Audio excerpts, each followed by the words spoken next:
கொடநாடு வழக்கில் கனகராஜ் உறவினர் ஆஜராக இருக்கிறார். கூடுதல் விவரங்களை செய்தியாளர் கார்த்திக் வழங்க கேட்கலாம். கார்த்திக் வணக்கம். அவரோட உறவினர் தொடர்பான முழு விவரங்கள் என்ன?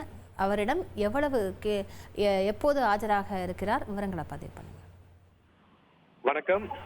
கோடநாடு கொலை கொள்ளை வழக்கு தொடர்பாக தனிப்படை போலீசார், அதாவது சிபிசிஐடி போலீசார் கோவையில் தனிப்படைகள் அமைத்து மிக தீவிரமாக விசாரணை நடத்தி வர்றாங்க. இந்த சூழல்ல இந்த வழக்குல முக்கிய நபராக கருதப்படக்கூடிய கனகராஜ், அதாவது முன்னாள் முதலமைச்சர் ஜெயலலிதாவின் ஓட்டுநர் மறைந்த கனகராஜ் இந்த வழக்குல மிக முக்கியமான நபராக கருதப்படுகிறார். அவருக்கு சம்பந்தமான தகவல்களை சிபிசிஐடி போலீசார் திரட்டி வருகிறார்கள்.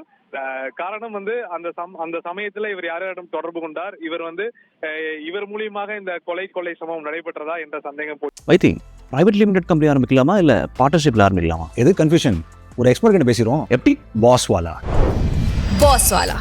பி தி பாஸ் போலீசாருக்கு இந்த சூழல்ல இந்த கனகராஜனுடைய உறவினர்களான தனபால் மற்றும் ரபேஷ் என்பவரை கடந்த 2021ஆம் ஆண்டே தனிப்படை போலீசார் நீலகிரி மாவட்ட போலீசார் கைது செஞ்சிருந்தாங்க. அதாவது இது ஒரு வேறு இந்த வழக்குல இருக்கக்கூடிய தடயங்களை மறைத்ததாகவும் அழித்ததாகவும் ஒரு குற்றச்சாட்டு இவருக்கு மேல இருக்கு.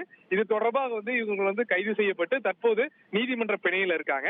இந்த சூழல்ல சிபிசிஐடி போலீசார் இந்த ரமேஷ் என்பவருக்கு கடந்த வாரம் சம்மன் அனுப்பி தற்போது விசாரணைக்கு உள்ளே ஆஜராகிவிட்டார்.